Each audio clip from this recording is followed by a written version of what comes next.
Et quelle est l'ambiance sur place 24 heures donc après cette prise de pouvoir des militaires. Correspondance pour France 24, elle est signée Gaëlle Borgia. Depuis le samedi 11 octobre, ils ne quittent plus la place du 13 mai qui est juste derrière moi. Vous le voyez à l'image.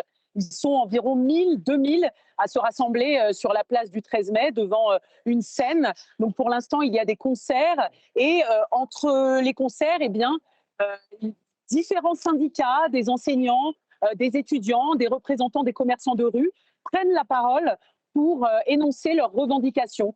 Donc il y a une liberté maintenant de parole qui est présente et ça se passe comme ça tous les jours. Juste à côté de moi, il y a des gens qui mangent des brochettes, qui boivent. Donc il y a une ambiance très festive depuis que tout le monde a la liberté de parler sans répression de la gendarmerie. Et on va se pencher sur la suite. Gaëlle, une élection doit normalement être organisée dans les 60 jours, mais cela pourrait se passer différemment. Oui, alors selon la Haute Cour constitutionnelle qui a remis les pouvoirs au colonel Michael Randrianirine, qui est le leader, le commandant de l'unité militaire CAPSAT, des élections doivent être organisées en 30 à 60 jours maximum. Et c'est donc l'autorité militaire qui devra mettre tout ça en place.